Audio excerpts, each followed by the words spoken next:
Subscribe کریں ہمارے channel کو اور بیل آئیکن کو کلک کریں تاکہ ہماری ہر نئی آنے والی ویڈیوز آپ تک بآسانی پہنچ سکے۔ اعوذ باللہ من الشیطان الرجیم، بسم اللہ الرحمن الرحیم۔ تمام دیکھنے اور سننے والوں کو السلام علیکم ورحمۃ اللہ وبرکاتہ، اور میں آپ سب کو اپنے چینل میں خوش آمدید کہتا ہوں۔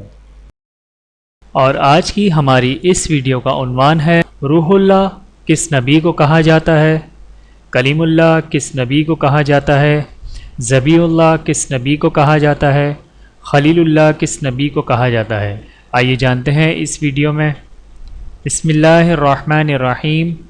روح اللہ حضرت عیسیٰ علیہ السلام کو کہا جاتا ہے، کلیم اللہ حضرت موسیٰ علیہ السلام کو کہا جاتا ہے، ذبیح اللہ حضرت اسماعیل علیہ السلام کو کہا جاتا ہے، خلیل اللہ حضرت ابراہیم علیہ السلام کو کہا جاتا ہے۔ دین اسلام کے عظیم الشان کام کو عام کریں، چینل کو سبسکرائب کریں۔ جزاکم اللہ خیرا کثیرا۔ ویڈیو دیکھنے کا بہت شکریہ۔ مزید ویڈیوز دیکھنے کے لیے ہمارے چینل کو سبسکرائب کریں۔ اگر ویڈیو پسند آئے تو لائک کریں۔